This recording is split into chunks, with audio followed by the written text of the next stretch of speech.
வணக்கம் மக்களே, welcome back to நேற்று இன்று நாளை. இன்றைக்கி நம்ம கிட்ஸுக்கு பிடிச்ச வெஜ் பீஸா சாண்ட்விச் ரெசிபி தான் பார்க்க போகிறோம்.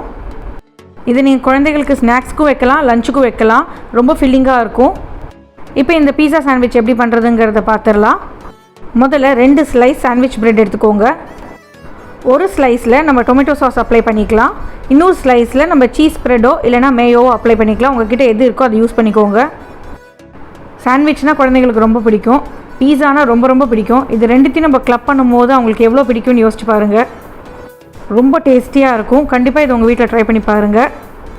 இப்போ நம்ம அந்த மேயோ சீஸ் ஸ்ப்ரெட் தடவின ஸ்லைஸில் நம்ம வெஜிடபிள்ஸ்லாம் அடுக்க ஆரம்பிக்கலாம். உங்கள்கிட்ட எந்த காய்கறிகள் இருக்கோ அதை நீங்கள் சேர்த்துக்கலாம். நான் வெங்காயம், தக்காளி, கலர் கூட மிளகாய், அப்புறம் கார்ன் சேர்த்துருக்கேன்.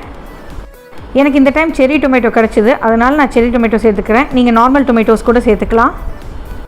வெஜ்ஜீஸில் எந்த ரெஸ்ட்ரிக்ஷனும் இல்லை. உங்களுக்கு எவ்வளோ தேவையோ அவ்வளோ நீங்கள் சேர்த்துக்கோங்க. நம்ம ப்ரெட்டோட சாஸ்லேயே கொஞ்சம் உப்பு இருக்கும், அதனால் நான் தனியாக உப்பு சேர்க்கலை.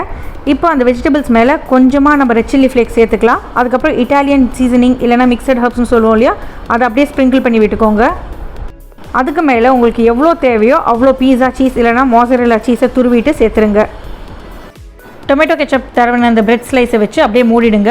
மூடினதுக்கப்புறம் ஒரு ஜென்டில் ப்ரெஸ் கொடுத்தீங்கன்னா போதும். நம்ம மேலே சீஸ் போட்டுருக்கிறதுனால இந்த பிரெட் ஸ்லைஸ் நல்லாவே ஒட்டிக்கும். இப்போ அந்த ப்ரெட்டோட 4 கார்னர்ஸ் இருக்குல்ல, அந்த ப்ரௌன் கலர், அதை கட் பண்ணி எடுத்துக்கலாம். ஒயிட் பார்ட் ஆஃப் த ப்ரெட்டை மட்டும்தான் நம்ம இன்றைக்கி டோஸ்ட் பண்ண போகிறோம். 4 கார்னர்ஸையும் கட் பண்ணதுக்கப்புறமா நம்ம தவாவில் இல்லைனா பிரெட் டோஸ்டரில் இல்லைனா கிரில்லரில் வச்சுட்டு நம்ம கிரில் பண்ணிக்க போகிறோம். அதுக்கு முன்னாடி ப்ரெட்டோட மேல் பக்கத்தில் நல்லா பட்டர் அப்ளை பண்ணிக்கோங்க. அப்போ தான் உங்களுக்கு கிறிஸ்பியாக கிடைக்கும். நீங்கள் எதில் ப்ரெட்டை டோஸ்ட் பண்ண போகிறீங்களோ அதோட கீழ் பக்கத்துலேயும் நீங்கள் நல்லா பட்டர் அப்ளை பண்ணிவிடுங்க. இப்போ மேலேயும் பட்டர் இருக்குது, நம்மளுக்கு கீழேயும் பட்டர் இருக்குது. இந்த மாதிரி கொஞ்சம் தாராளமாக நீங்கள் பட்டர் தரனா தான் உங்களோட சாண்ட்விச் நல்லா கிறிஸ்பியாக வரும். ஈவன் ப்ரௌனிங்கும் இருக்கும். 2 பக்கமும் நல்லா கிறிஸ்பியாக ப்ரௌனாக ஆற வரைக்கும் கொஞ்சம் ஸ்லோ ஃப்ளேமில் வச்சுட்டு நீங்கள் டோஸ்ட் பண்ணி எடுங்க. நம்மளுக்கு பொறுமையாக பண்ணும்போது சாண்ட்விச் நல்லா வரும்.